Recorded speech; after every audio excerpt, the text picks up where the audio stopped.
Welcome to Masterpiece Mentors. I'm Alan Southern. Today I want to start this broadcast by giving a very special shout out to my friend Ochi Dojo for the great work he's doing among the street families in Nairobi. I Am Mercy is the foundation Ochi Dojo is using to reach out to street kids and street families, to feed them, to clothe, to get them off drugs, to get them off crime, to rehabilitate and to reintegrate them back to their families. I celebrate you. I acknowledge what you're doing, and your labors are not in vain. Today, I want us to have a conversation around what I call sports and arts profitability. Understand?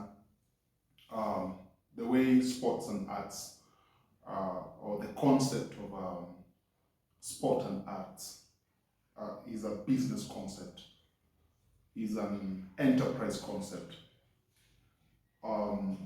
Entertainment industry is a billion-dollar industry, meaning if you're a sportsman or a sportswoman or anyone involved in sports or in arts, because it's your passion, you're basically engaged in something that ought to give certain returns, because a demand has been established that in sport, in arts, certain gains ought to be made. What I'm trying to say is your passion for something ought to pay. I'll say that again. Your passion for something ought to pay, because passion ought to be profitable.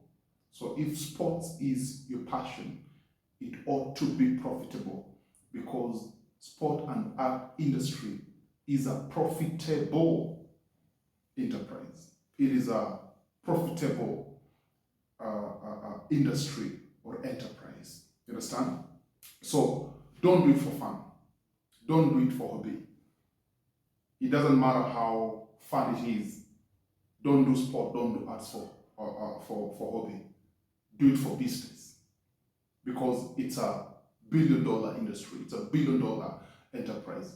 The concept of sport and art is a business concept. People are making money in sport. People are making money in arts. You ought to make gains if sport or arts is your passion.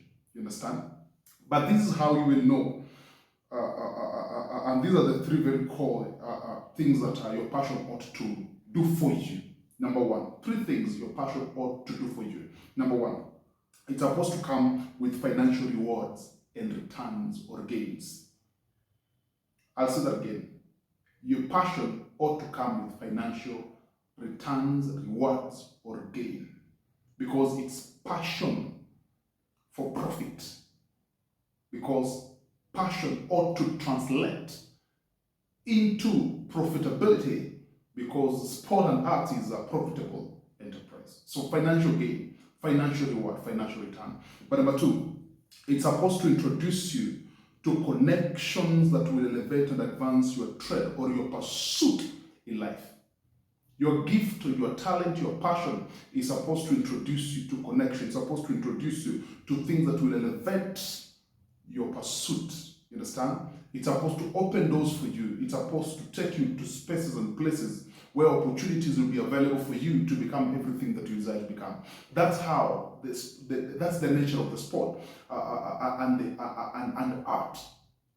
Because this is what we call their people sports. In arts, we're meeting people. In sports, we interact with people. So this thing is supposed to introduce you to places and people, connections that will elevate your life and your pursuit for whatever you desire to become. You understand? It ought to open doors for you. It ought to bring you to spaces and places of opportunity. But number three, it's supposed to foster your posterity, because posterity is what defines legacy. You understand? In other words, with your passion, with what you have, you're supposed to become. And And with what you have become, you're supposed to do so much. Don't do sport, don't do arts for fame, don't do it for fun, don't do it for hobby. Do it for gain. Do it for gain, because it is a gain venture. It is a profitable venture. Don't be misused, or don't misuse yourself. I'm Alan Asaba. Thank you for watching Masterpiece Mentors.